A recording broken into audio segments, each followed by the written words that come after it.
Namo tassa bhagavato arahato samma sambuddhassa. Namo tassa bhagavato arahato samma sambuddhassa. Namo tassa bhagavato arahato samma sambuddhassa.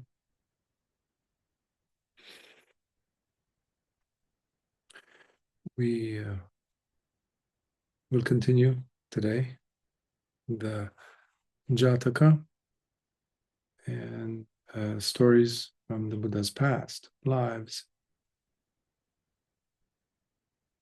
There was a certain Jataka I was thinking of sharing, which had to do with the Buddha when he was a six-tusker elephant, but six ivory tusks, legendary.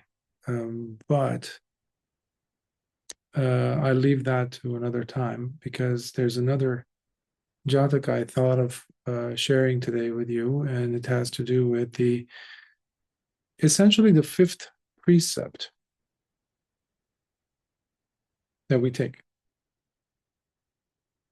having to do with intoxicating substances. So today we don't use just intoxicating drinks because so-called modern society has really been at work to legalize in different ways in different countries substances that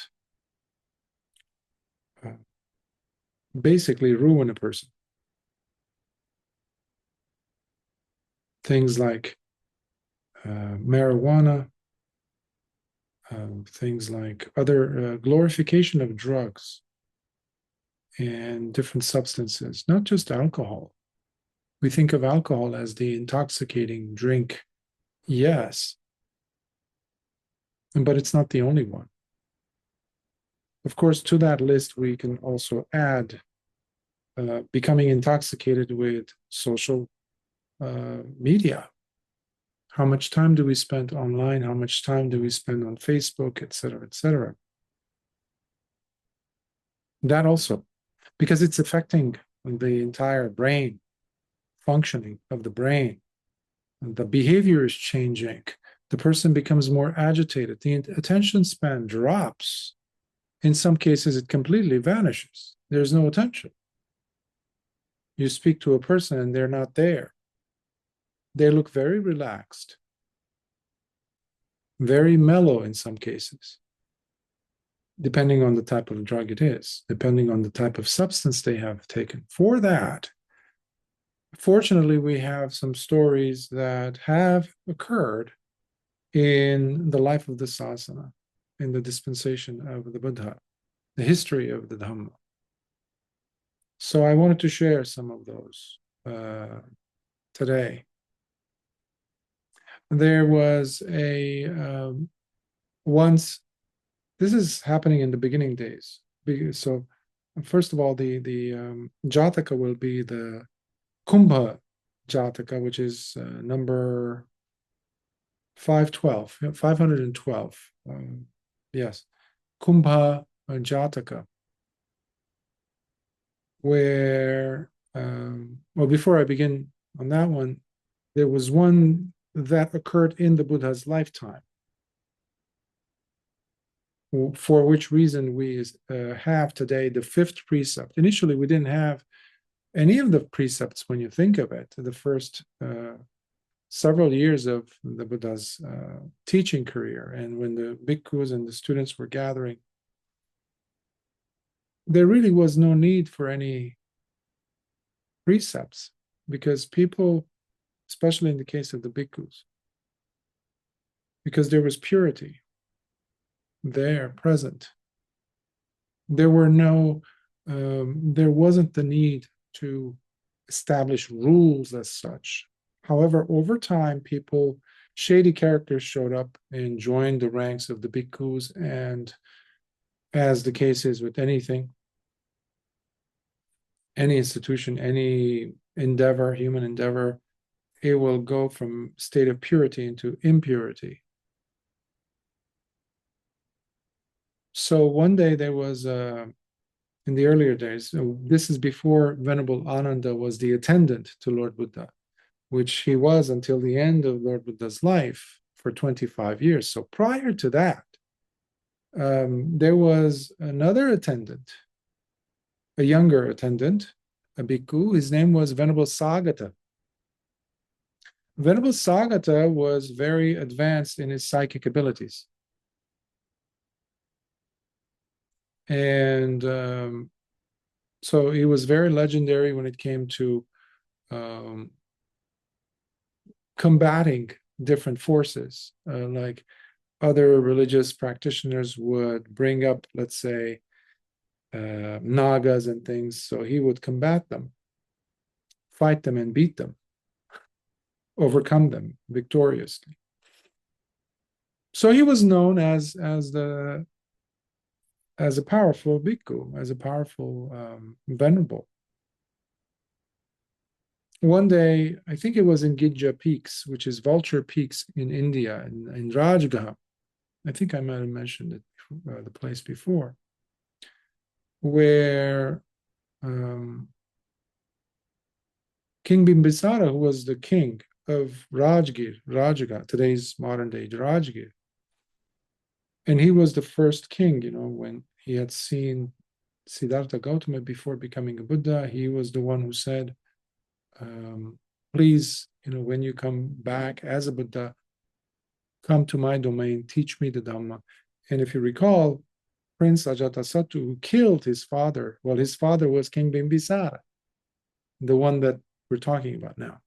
So King Bimbisara was developing his faith, and he was so impressed by the Buddhas. He was gathering as many people and friends. He was letting them know, there's the Buddha here in Jambudvipa, in India, in Rajgarh. Come. So he was gathering. So they had walked all the way up to Vulture's Peak.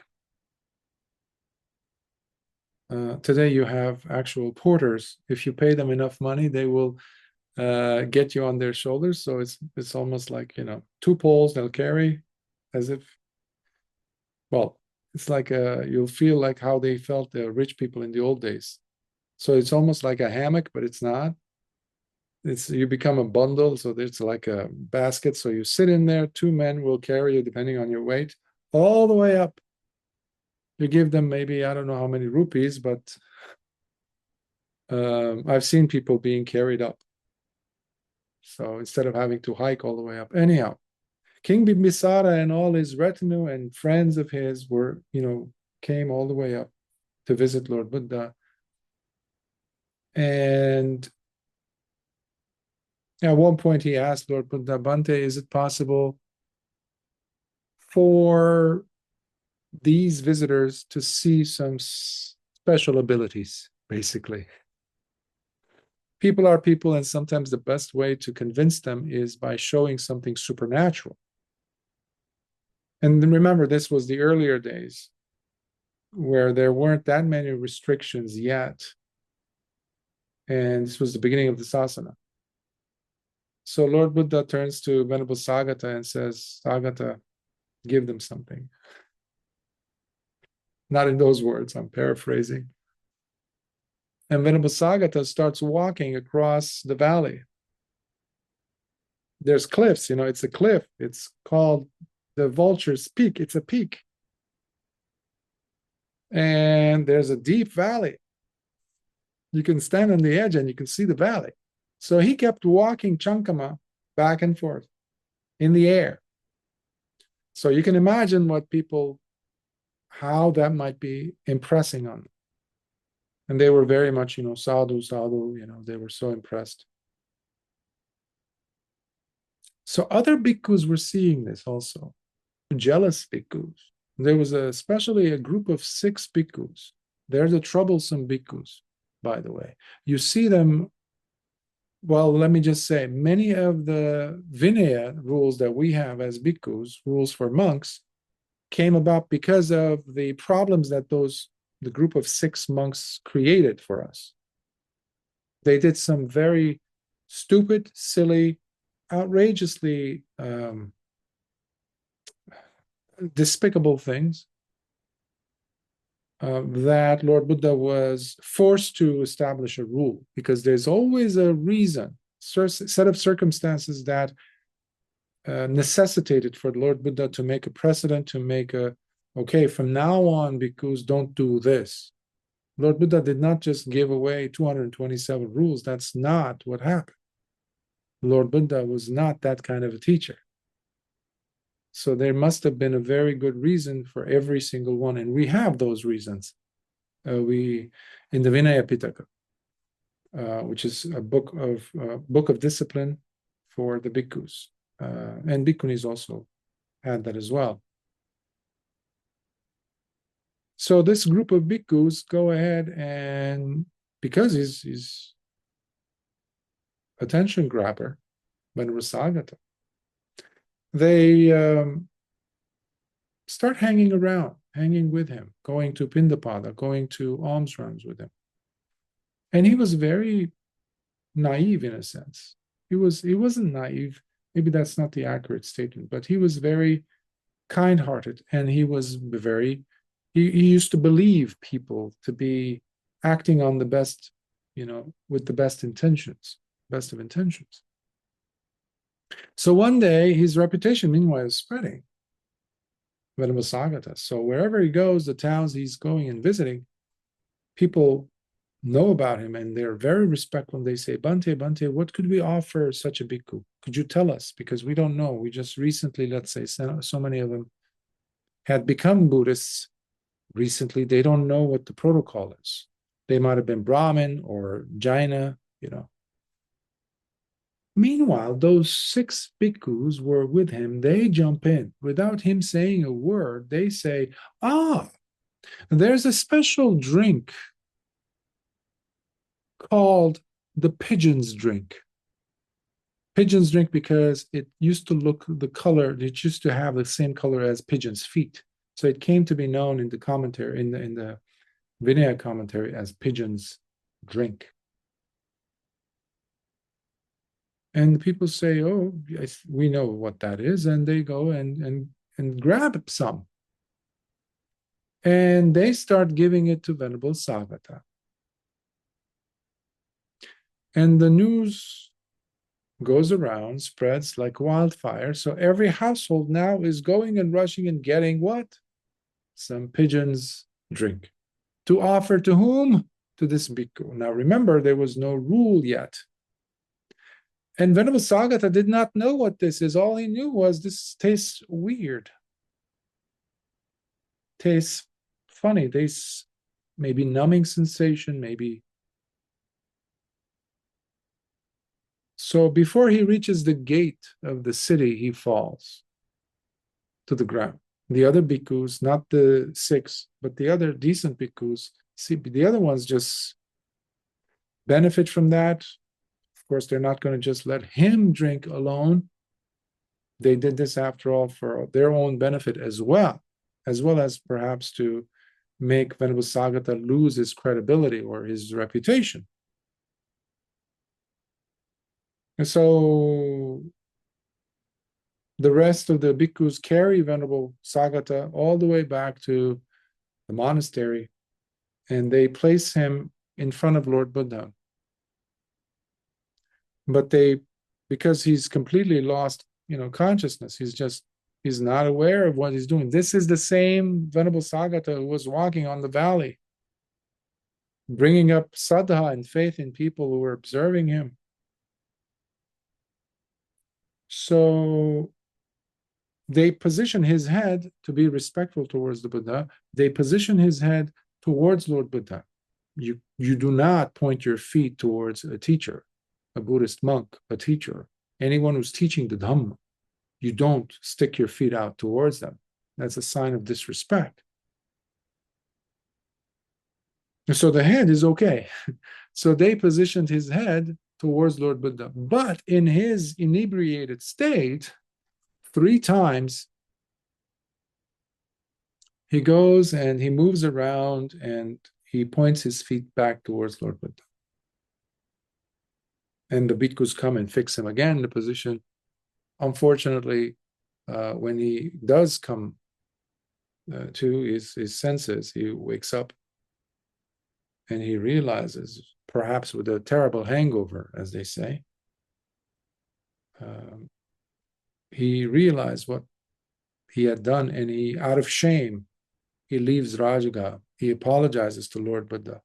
But that basically is a poignant time where we have the establishment officially of the fifth precept. This especially goes. Um, um, uh, this is a blatant response to those people nowadays, which I've come across, who claim to be Buddhist teachers, that mostly lay, that Lord Buddha did not teach the fifth precept, as these same people are promoting different types of psychedelics use, LSD, marijuana, claiming that Lord Buddha never really talked about not taking intoxicants or abstaining from them. This is absolute nonsense. This is adhamma. And this is very bad for their own karma, because they are influencing people and their practice and causing them to lose this rare opportunity of attaining liberation while they themselves are fully lost. So Venerable Sagata is a very good, I guess you can say, a footnote to the main Jataka story that we will cover today now, actually. So Kumbha is the name of the Jataka, which means sometimes it's translated as a water jar or a clay pot, usually big. Also a wine jar. If you've ever seen in old Mediterranean, in museums, artifacts, or Roman artifacts, or even in India, there are these big jars. In some places, they would use them for olive oil, as in Italy and other places.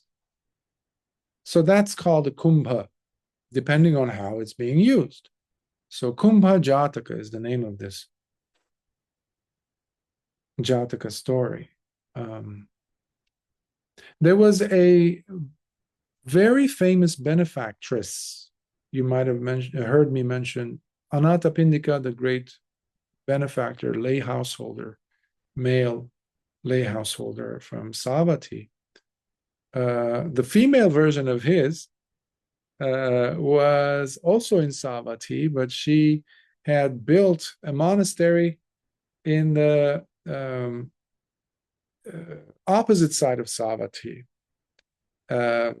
Savatthi is the region where Lord Buddha would stay, so Anathapindika's park. But whenever he wasn't staying at that monastery, he would be spending it at Visakha, Lady Visakha's monastery. So Lady Visakha was very wealthy, therefore. So she had friends. In fact, she had 100 grandchildren. She had 10 children. But she was very connected. She was very wealthy, to the point where they would loan money. Anathapindika Visakha would loan money to the king of Kosala, Pasenadi. So one of the reason why we mention her in this discussion on the Jataka is because her friends used to love to drink, her female friends, and drink a lot. So they used to hang out. They used to love to go to weddings and parties and things and to drink.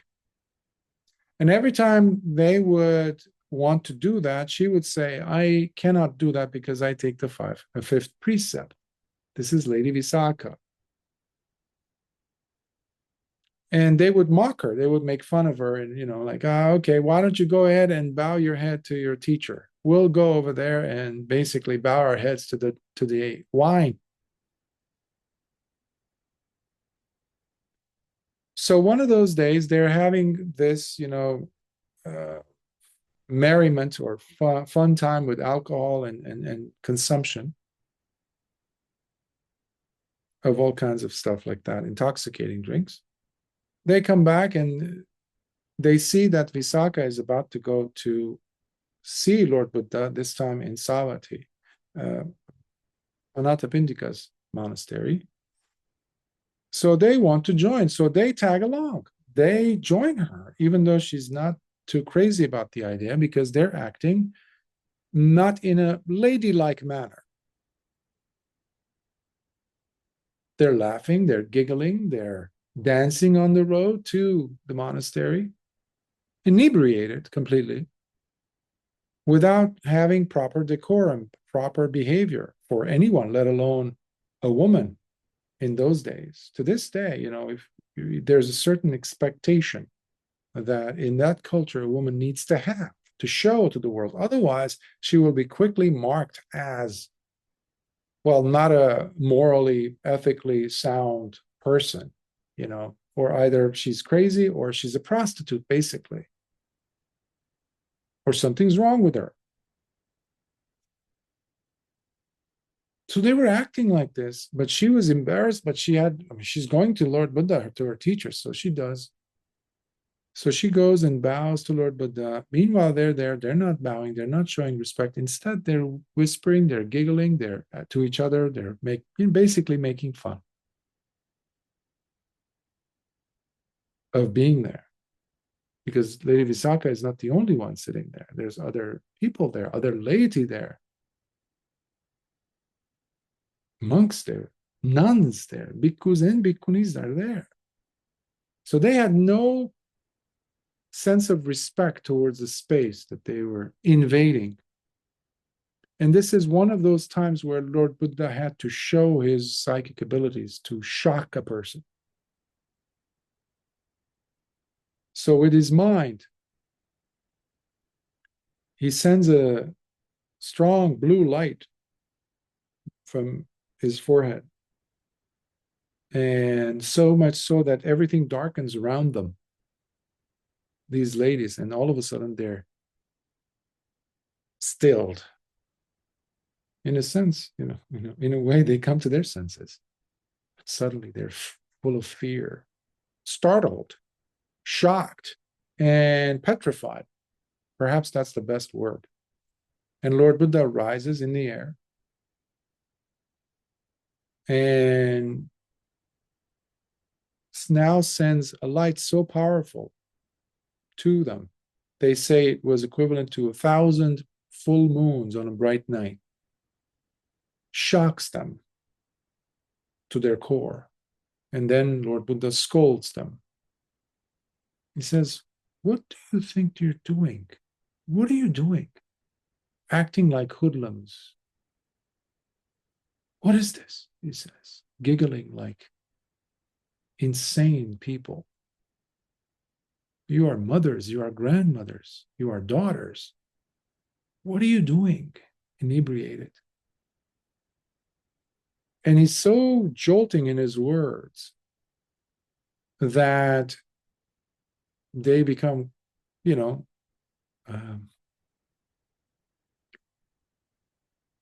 more anchored in reality for once. And they realize the magnitude of the moment. And Lord Buddha gives them a Dhamma talk. And they attain Nibbana. And that's the powerful presence of Lord Buddha and his method. That's why we call him the matchless teacher. One of the reasons why we call him the matchless teacher, because he knew exactly what to say, when to say, how to say it, to help a person break through. Because it's a great opportunity to be born at the time of Lord Buddha's teaching, when it's available, let alone to be present while Lord Buddha is present.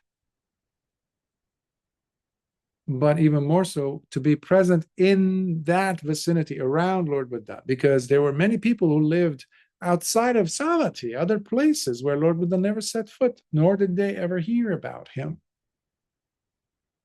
So if you're hearing about the Dhamma now, consider yourself extremely fortunate, and you owe that to yourself and your conditions, your surroundings, the people you know who brought you to the Dhamma, influenced so that you can be exposed to it. Now, later, when Lady Visakha approaches Lord Buddha and asks, she says, asks by saying, Bande, it's frustrating. Where did this happen? Like, how did this start? Like, what is the cause for people to get so inebriated? Like, why? What is this fascination with this nonsensical thing for people to act stupid? Normal, functioning, intelligent people drinking this substance, all of a sudden they lose it. They become subhuman. They become something other than who they are. Not in a good way. Becoming terrible people with terrible ramifications of actions that they commit that have terrible, terrible consequences. And Lord Buddha says, long time ago, there was a hunter, and he wanted to go to hunt wild game, like animals, to bring to his village. But he goes to the Himalayan regions, to find bigger animals. Now, as he's going there, he comes across a big, big tree that has such big trunks. I'm sorry, roots. The roots are so big that they can easily be taller in width than a normal average man's height, standing with the arms stretched up, you know. So perhaps like 6 feet, or not, actually 8 feet, maybe. That's pretty. So he sees this tree that's so, the roots are so tangled up, it's almost like created this chamber, this room, almost like a big pot, jar. Kumbha, remember the title? So much so that it became hollow. And rainwater was gathering in it. Now, the hunter's name was Sura, I think. But what was attached, the tree itself had on it, near it, branches. Maybe it was also from itself, but it had sweet plums, bitter plums, and other fruits, as well as peppers, black peppers, that ever so often they would fall into this natural canister, natural receptacle, natural root pot, jar, if you will. Now, the water was going in there. Nearby, there was also a rice field where pigeons were going, doves were going, and plucking the tops of the rice grain and carrying and chipping on them, chewing on them, eating the rice, the tops of the rice, and some of them were falling from the branches where they were sitting into this small pool, the jar. So you had all these ingredients, the sour, the sweet, the sugary, and you give it some time. And in the hot summer days, what we have basically is a atmosphere for fermentation, naturally occurring fermentation. So what they had was basically an alcohol, a jar of alcohol. It might be, the percentage might have been higher or less, I don't know. It doesn't matter. But what does matter is the animals would come down because they see water. They think water, liquid. So they would come and start drinking, but every time they drank a little bit, a sip of it, the pigeons were acting weird and they were dropping. The squirrels that were coming, eating, or just trying to drink, they were like getting woozy, tipsy, as they say, and dropping by the jar. rabbits, other birds, this and that. So this is the time where the hunter gets there and he sees all these animals. And he hears the water is the sound of, water, something's falling in there. He says, also, this has water, this jar, this big jar, natural jar has water in it, but it's poisonous. Because the animals are dead. And he's like, wait a minute, they're not dead. Because the pigeons and the birds start to get up and they're like wobbling, and then they start flipping their wings and fly away. Squirrels, the same thing. Foxes, the same. So the animals, he was like, what is happening? So he's curious. So he reaches over and he starts to drink some. And he's like, it smells funny, tastes funny, but I kind of like it. So he starts drinking some more. And he starts getting tipsy himself. And he's like, what's going on? And suddenly he gets hungry. And he looks around. Some of the animals are still on the floor. He doesn't wait for them to wake up. He starts hitting them with the rocks and he kills them, and he starts making a barbecue for himself. He kills them, these animals. He doesn't care. So he's inebriated, drinking more in a cup or something that he had. While he's eating the animal flesh, he's eating the animals. And he is still inebriated. So he spends a few days there. And suddenly he says, this is great. This is nobody knows this. If I can actually, there's an opportunity here. In fact, I have a friend, he's an ascetic. He lives up in the Himalayas over here. If I go up, half a day's journey, I can actually get to him and I can tell him, I can, in fact, get some for him. So he grabs himself a bamboo, empties its, the bamboos, if you remove that part of the boundary between each segment, it could be a great receptacle for things. People boil rice in it, steam rice in it. So what he does is he puts some of that liquid, let's call it wine, alcohol, into that bamboo container, and he takes it to his friend. His name was Varuna, I think. So his friend, the so-called ascetic, sees him and he's very joyful, he's very happy, because you can tell when that happens, that person was not interested in seclusion. When you get that excited, if you're supposedly living an ascetic life and you get that excited to have company, you always wanted company. You were doing it out of spite or, forcing it. So anyhow, they drink, they become merry, as they say, they get drunk, and they finally wake up and they say, this is a great opportunity. We should market this.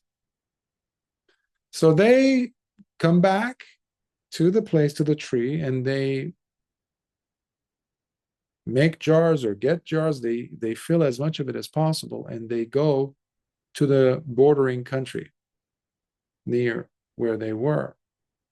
And they go to that kingdom, and they start telling people, we brought you something, so this is great. They talk to the king, and the king gets excited, so everybody starts drinking this and that, and the king says, this is great. He gets intoxicated, and he says, I want more. They finish, and he says, okay, what we'll do then, we can go back and we can get you some more. And he says, okay, with supplies and everything. But by the time they get there, they realize how far of a distance it is they traveled, and it's too arduous to get the alcohol. They say, we must find an easier way. So they look at the ingredients that are in there. So they start testing this and that. And long story short, they figure out how to ferment and make alcohol. So now they don't have to come over here in the Himalayas to pick it up and take it, hundreds of miles away to enjoy it with the king and the rest of the public. So now they go and show the trick of how to make it in this kingdom, and then they go to Benares, Varanasi, modern-day Varanasi in India, on the banks of the Ganges. King of Kasi was there, Kingdom of Kasi. And the same thing happens, and the king over there gets excited. So they drink this and that. Meanwhile, what's happening is the society is losing its virtues. Because when you have people drinking it, what you have is the public losing their sense of inhibition. It becomes permissible to do things, it becomes allowable to do things. And because what you did was you lowered the standard of living. Today, you have the same happening in the world, not just the United States or Western countries. It's happening. I was in India, I seen it. In India, the place where the Dhamma began. It broke my heart to see early in the morning groups of men standing at these kiosks, places like that. They buy, betel nut, make artificial betel nuts. They're losing their teeth. Groups of men walking around with bottles, and there's not like a Muslim country where there are rules against, alcohol. But I've been to Muslim countries, and I've even been in the Gulf states where they're supposed to be very, very, strict. Well, guess what? They have sanctuary places. There you go. And I knew people when I was there who would tell me, oh, we're going to go to this city. And they would go and pack up their cars. This is when I was a layman. They would tell me, you want to come? You want to come? And it's like, why? We're going to go to this place and we're going to pack up the car with alcohol and come and we're going to just drink. But this is a Muslim country. It's not, yeah. But I was stunned at these people and their fascination with alcohol. Years ago, when I was a high school teacher in Los Angeles, the administration would ask me to be a chaperone on these events, like they're called formals and grad nights. If you're in high school or if you've graduated from an American junior high or high school, you know what these are. Formal dance or whatever, any excuse to go. And I would see how, my job was almost like a cop. I would catch these teenagers, my students, many cases, bringing in alcohol or coming in inebriated. And I never understood that. So they would ruin their night. One time I went into the men's bathroom to care for my two boys, my two students, male students, because the hotel management came down and said, we're going to kick you all out because this behavior is unacceptable. And they were, good kids, but the alcohol in them, they had no control. So I was tending to their needs, like washing their hair with their fancy suits. Now they couldn't control themselves. So it was heartbreaking, but I couldn't even get mad at them because who should I get mad at? They're not there to listen to me. Even though they had promised me they wouldn't do anything like that, because I would always have, I would go and talk to them and I say, listen, you want me to be there as your chaperone instead of some other teacher. You want me to go, right? Please don't do it like last year, like the other guys, the other graduates did. I want you to have fun. I'll be there to make sure everything is nice, along with other teachers, whoever could come. And yeah, don't worry, we'll be decent. We're just going there. We'll dance. We'll have fun. This and that. And every single year, I would see this, vomiting, this and that. I had to really, it was very heartbreaking to see these bright kids, boys and girls, by the way, acting like this. And what do you say to their parents? Because I knew their parents too, and they trusted me also. but one time we were forced to call a police, not a police, but paramedics to come because one of the kids actually ended up getting alcohol poisoning. So they had to take him to, one of the teachers had to go. I said, one of us has to go. I have to be here. I can go. He said, no, no, no, I'll go. You take care of these people, these kids. Fortunately, nothing happened. He was recovered and all that. He didn't even spend the time in the hospital, so they released him. But it was, I would see Dr. Jekyll and Mr. Hyde happen when in the presence of alcohol, in the behavior of the person. Because what this does is it makes the person drop their restraint. And this is what was happening in these kingdoms, in these people's lives. Families were being destroyed. Corruption was spreading. What's called the sanctity of the family was being ruined. Mothers were acting like prostitutes, flirtatious ways, saying things that they would never think of saying. Fathers were acting like hoodlums and criminals, thugs. They were beating their wives. They were beating their children. Kind of like how it is in many, cities, many, many modern metropolitan countries in the world. I've been to Southeast Asia, I've been to Asia, I've been to Muslim countries, I've been to Western countries, and this is everywhere. No country is immune to this. No country can say we are above. No, this is happening everywhere. Of course, in Buddhist countries as well. Today. So, coming back to the Jataka, after Venaris, they now go to Savatthi.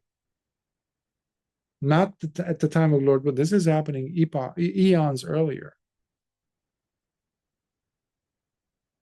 And they see the king and they present this to the king, and the king says, wow, this is a really big event.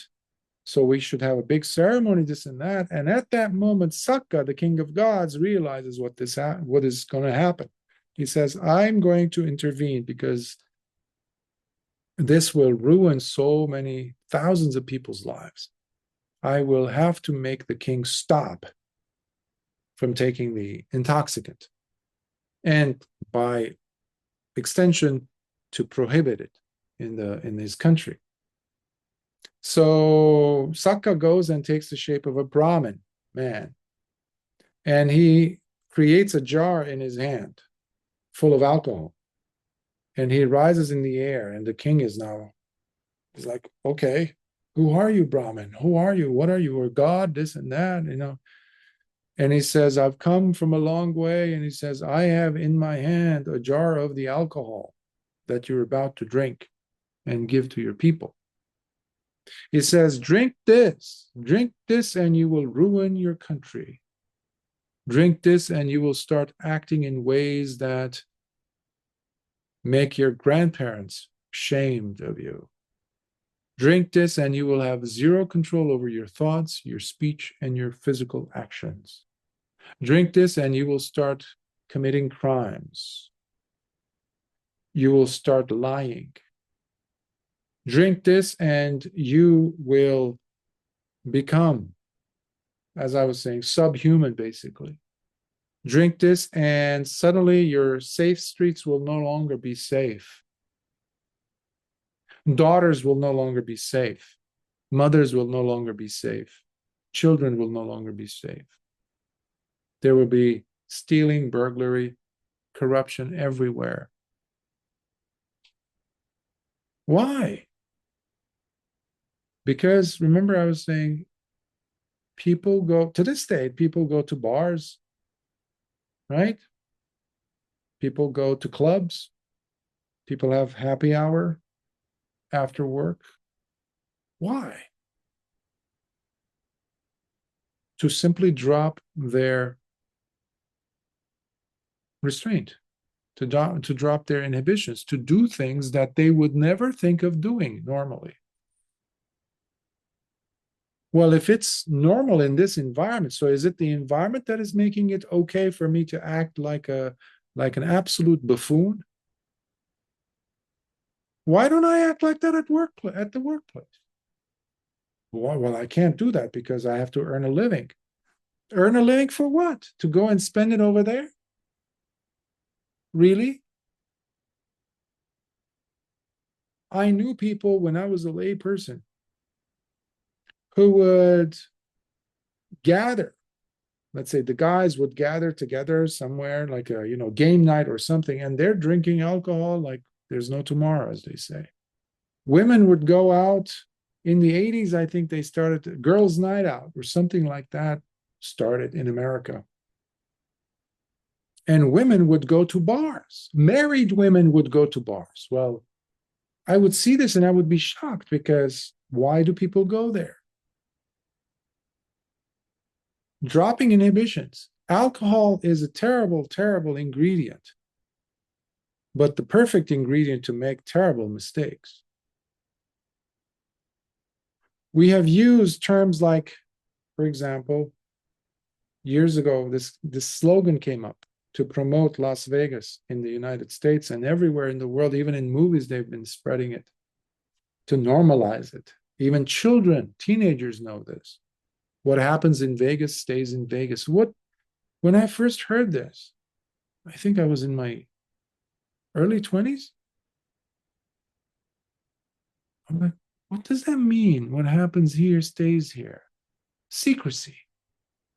And who's going there? You don't go to Vegas to be virtuous, you know. You don't drink alcohol to become more ethically minded, responsible human being, caring for your neighbor. You don't drink alcohol for that. Alcohol is never known for that. Alcohol is known for you to lose your restraint, your sanity, and get so full of impulsive, instinctual, primal drives that there is no restraint. There are no breaks. You do whatever you feel like. There is no prefrontal cortex. So if you happen to be a woman who's there with the alcohol, inebriated, somebody who's not your husband, who's not your boyfriend, who's not your spouse comes and start flirting with you, you will flirt back. Ruined a family. That's what you just did. Same thing goes for the husband. These are real problems. I say this because I've seen this as a therapist. I've seen this, as I was mentioning, even as an educator in a school system in the US years ago. Straight A students, I would see them just fall from their graves. And later on, a couple of days later, when I would see them, they would be so ashamed. They would be like terribly, terribly sorry. I'm telling you, they're nice kids. They were nice kids. Now they're in their 40s and maybe 30s, late. But it would be devastating for the mind. But not everyone has that protection around them at that moment when they are completely, even a wise person starts babbling after you give him a pint or a shot of something, alcohol. So after hearing this, the king, his name was Sattamita. You can translate the name as having love towards all beings, loving all. That is one way of interpreting his name, translating his name. So Sattamita says, hearing what I've heard, I will not allow this to happen. Neither I will touch that. This substance will not touch my lips, nor will it touch the lips of any of my citizens. And he gives the order, and they destroy all the jars. And then he offers Sakka, several villages in those days, because they're productive, and he offers him, this, that, gold. And he says, I don't need your gifts. He says, I'm already Sakka, the king of the gods. I had to come and intervene. Now, we don't have that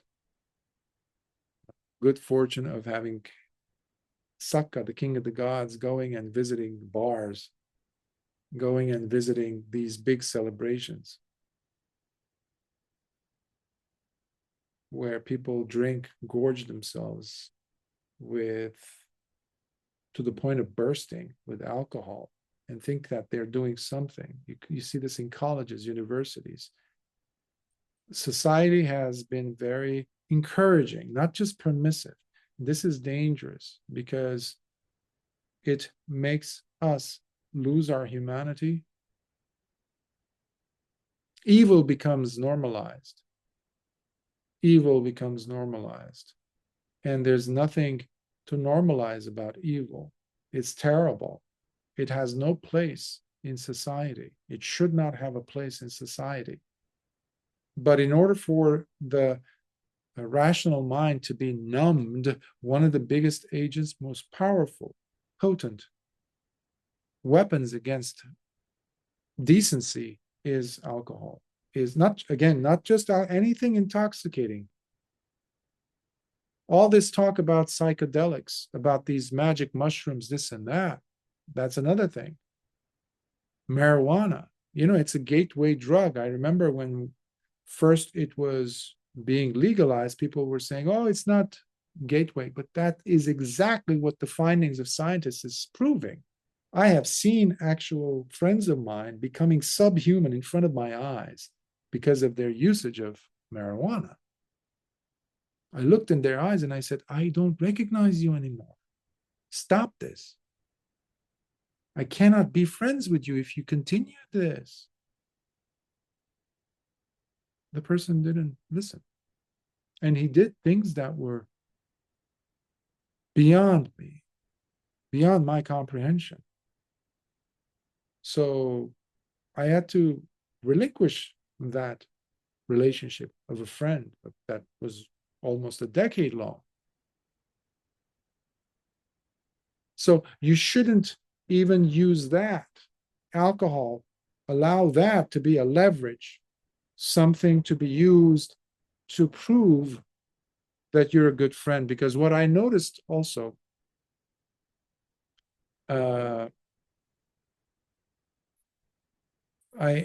had friends as a layman, and we would go out, and a few of the friends I had were very much, they liked to drink wine, and expensive wine.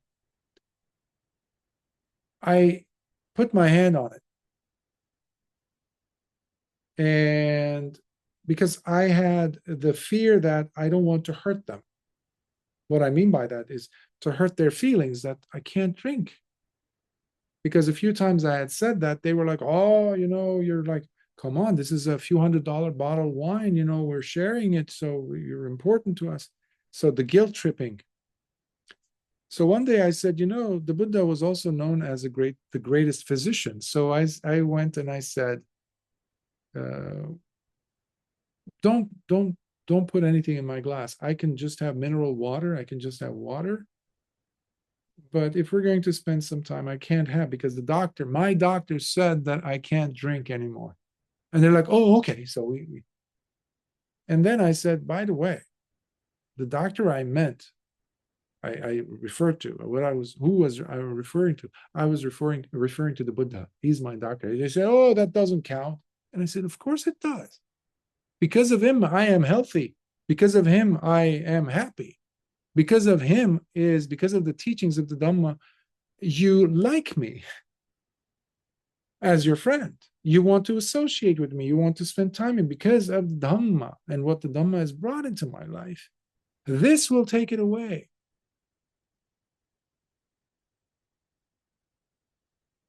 So sometimes you will find people who will still use that as a leverage for maintaining a drinking buddy.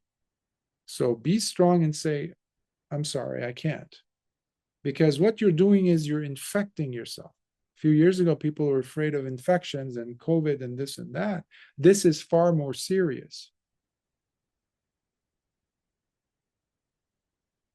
You have control. You know what you're dealing with.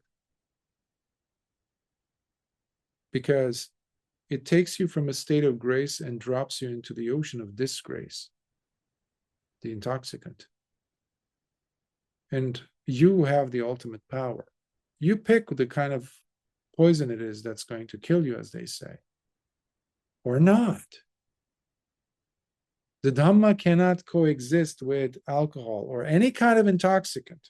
This goes for those people who think that Lord Buddha never taught against taking intoxicants. Of course, that's why we take the fifth precept. Absolutely, Lord Buddha taught it. Because it makes you lose every other precept, by the way, if you take intoxicants. You will commit adultery, because you're going to lose your restraint. You will lie through your teeth and cover it up with other lies, infinite lies. You will kill, and you will steal. That's what happens. Because you're justifying it one after the other. It's a snowball effect. And no, it's not a matter of just a little bit. It's like, it might fit here, this context too. I would tell sometimes people, can a person get just a little bit pregnant? Really? Can a woman get just a little bit pregnant? No, you're either pregnant or you're not. So there's no just a little bit of alcohol. Can I just commit a small crime? Can I just shoot a person instead of demolishing a whole continent? No, you're killing. You are killing. It doesn't matter whether it was 17 people or one person. You're killing. And by the way, alcohol, just on physiological or nutrition sense, if you approach it from that angle, it's through and through terrible. It causes havoc in the brain. It kills neurons. Plus, calorie-wise, it's totally destructive, because what it does is it makes you lose all the benefits that you had by following a healthy regimen of eating. Because all that alcohol, it's tons and tons of sugar, will turn into fat. Hard to get rid of kind of fat. It will make you, again, this is just the alcohol. The other one is going to make you dumb. Really. Marijuana will make you dumb and less sensible. And it is a gateway drug. It has been proven again and again. People who start with marijuana end up in cocaine, heroin. You go and ask anyone who's taken cocaine or heroin, 99% of the time, when you talk to them, you see that they started with something much more benign, if there is such a thing. There isn't, but less powerful, potent. And that also goes for ayahuasca, that people even made documentaries. Any corruption or any corruptive, defiling elements that are being introduced, by the way, you go to Netflix and you'll find the beginnings of it. Remember normalizing, I said? You sneak it in there. If you want to corrupt the society, you introduce porn, you introduce alcohol, you introduce ugly, ugly, evil elements into society in small doses. You poison the kids' minds. You poison them by giving them cell phones.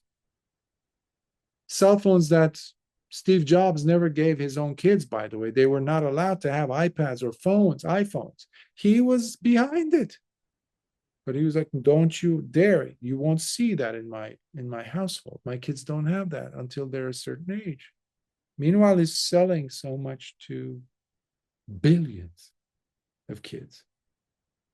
So each one of us has to be on our own guard and protection of ourselves and our families and our future.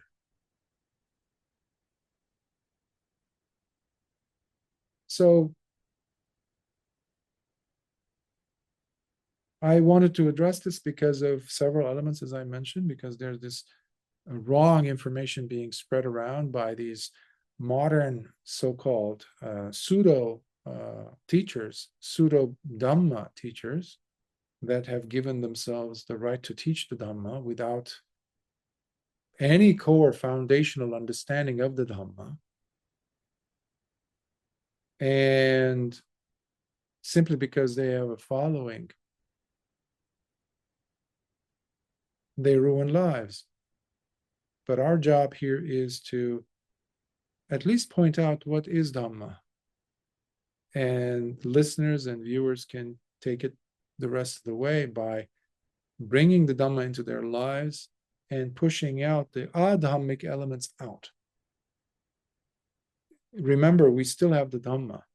We are very, very fortunate. I keep saying we are tremendously fortunate because we still have the Dhamma available.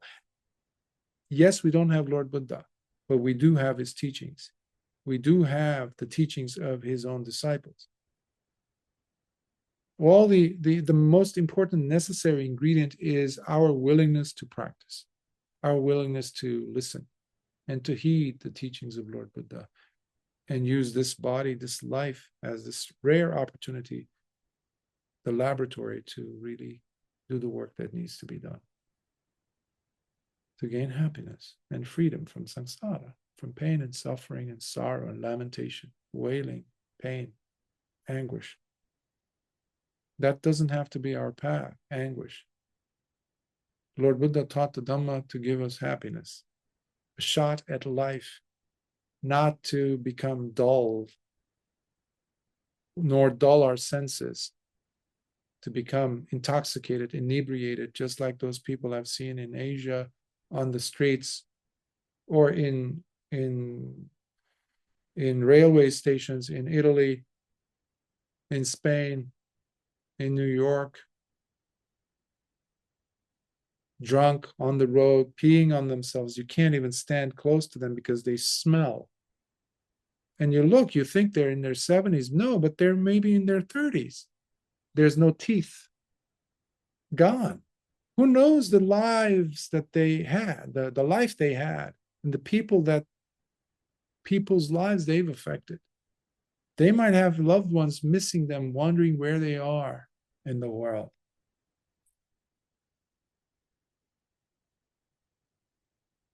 Initially, when they start, all they hear is bells and whistles and the people around them to kind of coax them, encourage them to do this, to take them down with them, down the cliff in the abyss.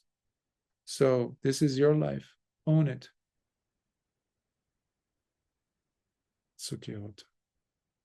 May this Jataka and whatever came with it today be of benefit to you and your loved ones, and as you chart on this path, on this life, this journey, fearlessly.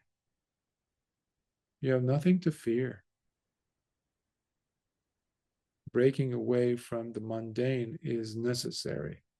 Breaking away from the majority's acceptable narratives is important if it's no longer wholesome, if it's no longer serving the Dhamma, if it's no longer bringing you serenity and peace, health of the mind, of the heart, of the body.